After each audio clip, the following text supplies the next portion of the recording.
Okay, so welcome back to this next video in which we are discussing the orbit stabilizer theorem. Okay, so we've now been through the definition of the orbit of an element little a from the set capital A and the stabilizer of an element little a. Okay, what I now want to do is tie the concepts of orbits and stabilizers together with this orbit stabilizer theorem, which talks about a correspondence between the elements of an orbit and the elements, well, the left cosets of a stabilizer. Okay, so I'll get another piece of paper and we'll discuss the orbit stabilizer theorem further. Okay, right. So firstly what I'm going to do is then just state the orbit stabilizer theorem, and then we'll talk a little bit about what it means, and then we'll go through why it's actually true. Okay, right. So the orbit stabilizer theorem. Again, the orbit stabilizer theorem relates to any little a from the set capital A. So pick your favourite little a from the set capital A. This theorem will be true no matter what little a you actually pick. Okay, so pick some little a from the set capital A. Then the size of the orbit of little a, and I should say that this requires the size of the orbits of the element little a to actually be finite. Okay, so this only applies if the size of the orbit of little a is finite. Okay, so the size of the orbit of little a, the number of elements in the orbit of little a, it's a set after all, so just count up the number of elements in that set. That's what I mean here. The order of the orbit of little a is the same as the index of the stabilizer of A in G in the group capital G. And I realise that at no point in this playlist on group theory have I yet introduced the concept of an index, so I will do that now. Okay, so this is the statement of the orbit stabilizer theorem, but before we go any further, let me talk about what this concept of an index is. Okay, so what you need is a subgroup of a group capital G. So you need a subgroup capital H, which is a subgroup of the group capital G. Okay, what is then meant by square bracket G colon H? Okay, called the index of H in G. So I'll just put that down here. So this is known as the index of the subgroup H in G. This means the number of left or right cosets of this subgroup capital H that you have in the group capital G. Okay, so I'll highlight this up in red here. So this is the index of the subgroup capital H in our group capital G. So to draw a picture of this, we have our group here. Okay, so this is our entire group capital G, and I'll colour the entire group in orange here. So this is the entire group, and we then have some subgroup capital H inside our group capital G, and I'll colour the subgroup capital H in blue. Okay, now this subgroup, I want to stress, is not necessarily a normal subgroup. Okay, so it might not necessarily be the case that the left coset partition is the same as the right coset partition. Okay, but that doesn't matter. What you can now do for this subgroup capital H is you can partition it, you can use it to partition up the group capital G into either left cosets of this subgroup capital H or right cosets of this subgroup capital H. So what you can do is you can now partition up the group capital G into either left cosets or right cosets. For our purposes, let's just say they're left cosets, because in fact when we look at the orbit stabilizer theorem we are going to be looking at left cosets. Okay, so we can partition up the group capital G into the left cosets of capital H, and there is one and only one way of doing this, so it is a well-defined partition, just like the partition that we've seen in the case of the orbits for partitioning up the set capital A. Okay, and basically what the index of capital H in capital G means is the number of left cosets of the subgroup capital H that you partition the group capital G into. Okay, so in this case the index of H in G would equal 4, okay, in this picture. So what the orbit stabilizer theorem then is saying is that if we have our group capital G, which we were using in our group action previously, Okay, so in our group action by G on the set capital A, and we have our stabilizer of this element little a in the group G, okay, as a subgroup, and I'll just colour this in once again. So we'll have our stabilizer of A and G here, which we now know is a subgroup. That's what we proved in the previous video. And we've got our entire group, capital G, here in green. Okay. What this is saying is that we can partition up the group into the cosets of our stabilizer of A and G, and we will again do left cosets. So we can partition it up like so. Okay. And the number of left cosets that you get when you partition up the group capital G into the left cosets of the stabilizer of A and G is the same as the number of elements in the orbit of A, okay, providing that the number of elements in the orbit of A is finite. So again, drawing this on the picture, let's say that this is our set capital A, and I'll represent our set capital A in turquoise here, and I'll add now on the orbit of the element little a. Okay, so here is the orbit of the element little a. So this is all things that little a can be mapped onto by elements in our group capital G. Okay, so what this theorem is saying then is that the number of elements in the orbit of this element little a here, so the number of things in this subset of capital A here that's now surrounded in orange, is the same as the number of left cosets of the stabilizer of A in G in the group capital G, the index of the stabilizer of A in G in the group capital G. Okay, that's what the orbit stabilizer theorem is saying. Okay, now what this really speaks of is a very nice correspondence between the left cosets of the stabilizer of A and G and the elements of the orbit of little a. Okay, and it's that I now want to explore in more detail. Okay, so what we've done over here is we have partitioned up our group into the left cosets of the stabilizer of A in G. Okay, so just to make this absolutely clear, let's take as an example this left coset here. So this will have some element in it, and you can pick whatever element you like. We know that this partition is well defined, so pick whichever representative you like from this left coset. We'll call it little g here, okay? And this subset here, then, we can think of it as being the left coset of the stabilizer of A and G under this element little g, and I will colour this in. So this left coset in purple here, we can think of that as being the left coset of the stabilizer of A and G under the element little g. And we know from our study of cosets in the video on cosets and Lagrange's theorem that this is well defined, so it doesn't matter which representative you actually chose from that left coset, you could use any of them. Okay, so remember what this means is it means all of the elements of the stabilizer of A and G left multiplied by this element little g. So it means all things of the form little g composed with little h, where little h is allowed to vary over all elements of the stabilizer of A and G, which in this case is our subgroup, and that's why I'm calling the elements of it little h, because that's my usual nomenclature for the element of a subgroup. Okay, right, and that's the way that we've partitioned up this group capital G.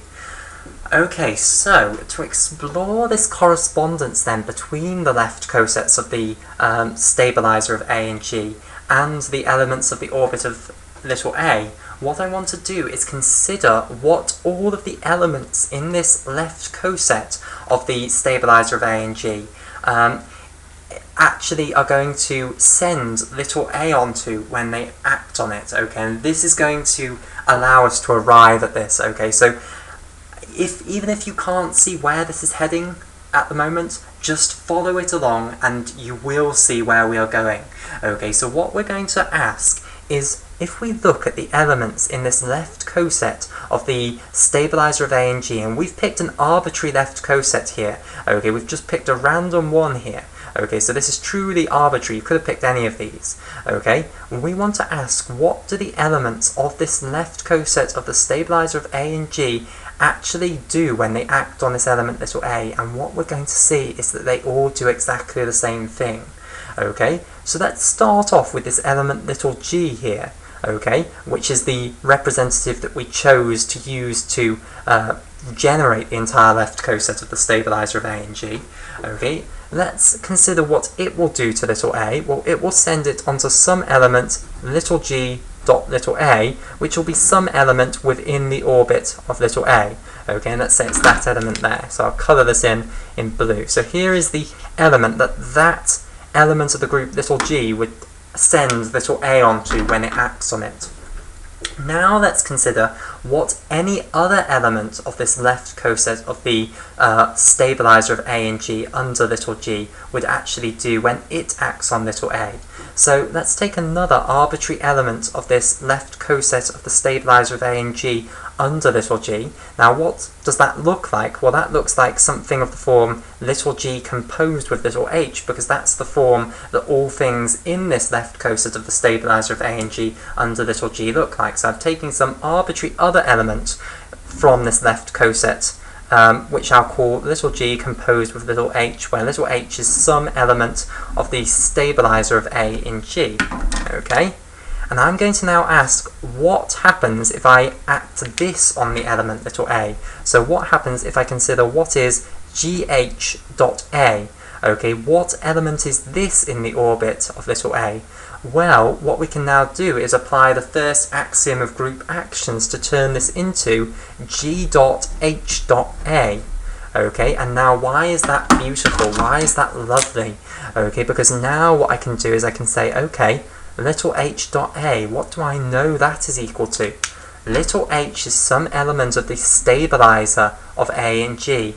The definition of all the elements in the stabilizer of A and G is that they act on little a to give the little a back again. So h dot little a here is equal to little a. So this now becomes the same thing as little g dot little a.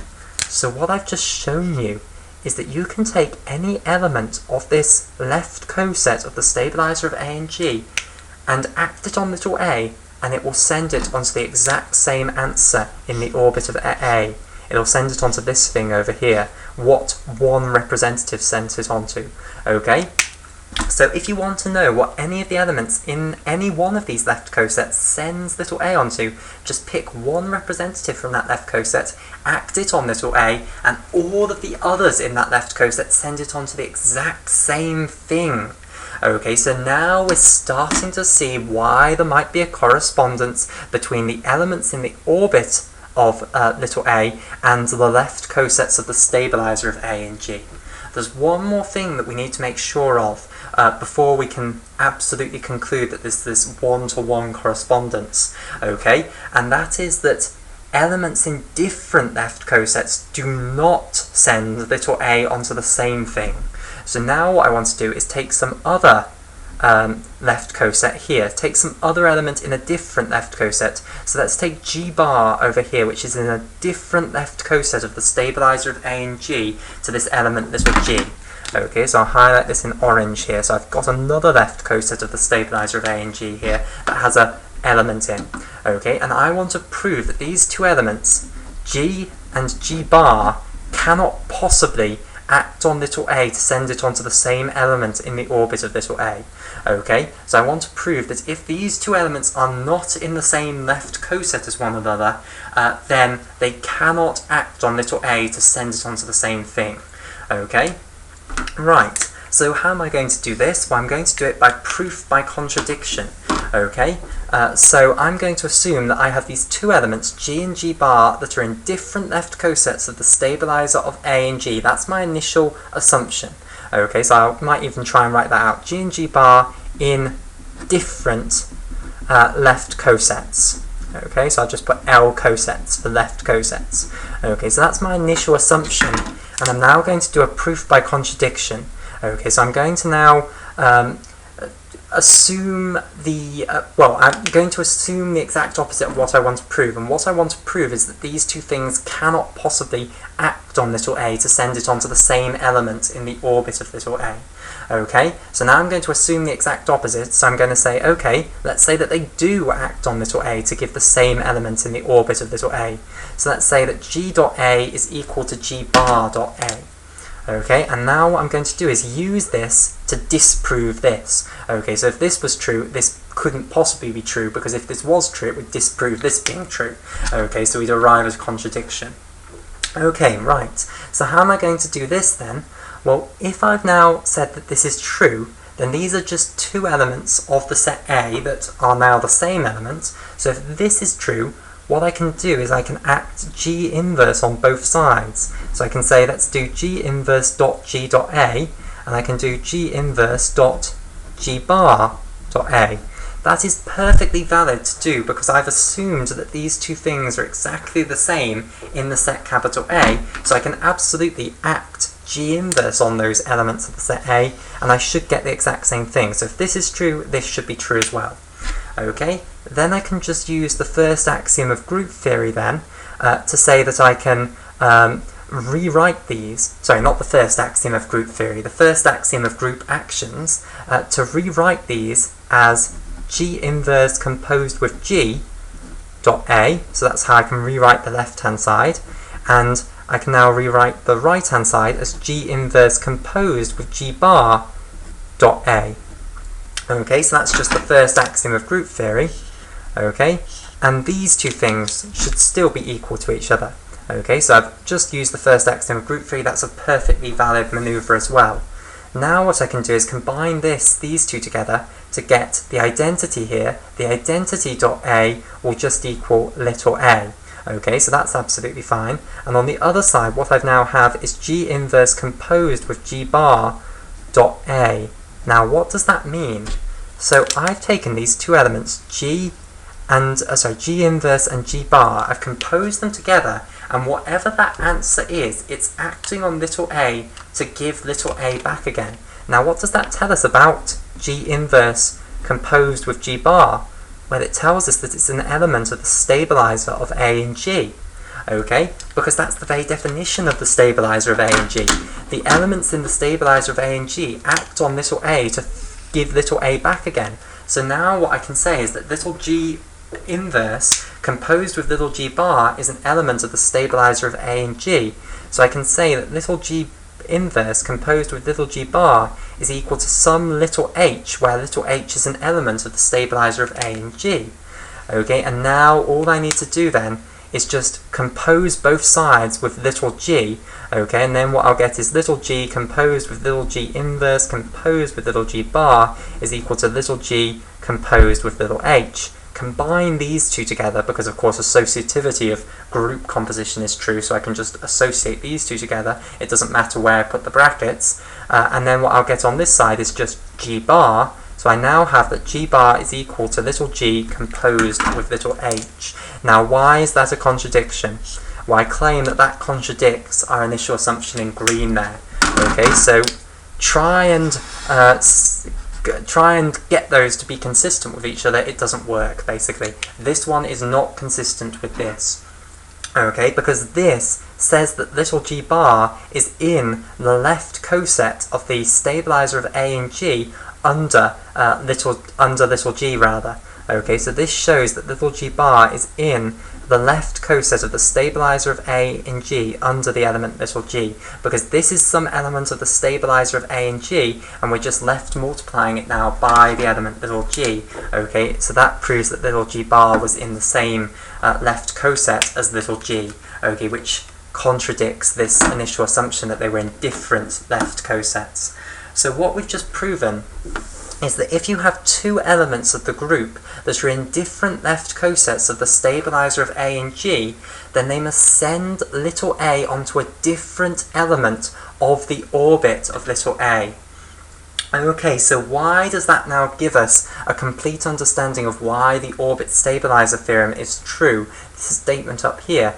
Because we've seen that these different left cosets of the stabilizer of A and G, the elements in those left cosets will all act on this element little a to send it onto the same element in the orbit of little a, and that elements in different left cosets will be sending little a onto different elements in the orbit of little a.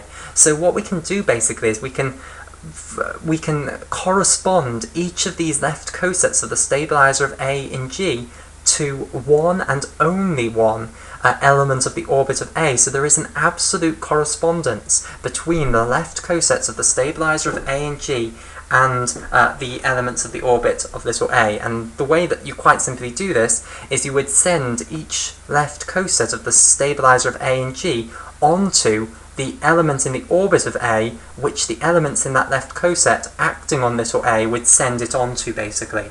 Okay, so there's a nice one-to-one bijective correspondence between the left cosets of the stabilizer of A and G and the elements of the orbit of little a. Okay, and that's why the number of elements in the orbit of A is equal to the number of left cosets that you have of the stabilizer of A in G, basically. Okay, so that's why the orbit stabilizer theorem is true. And with that, we will conclude our discussion of the orbit stabilizer theorem.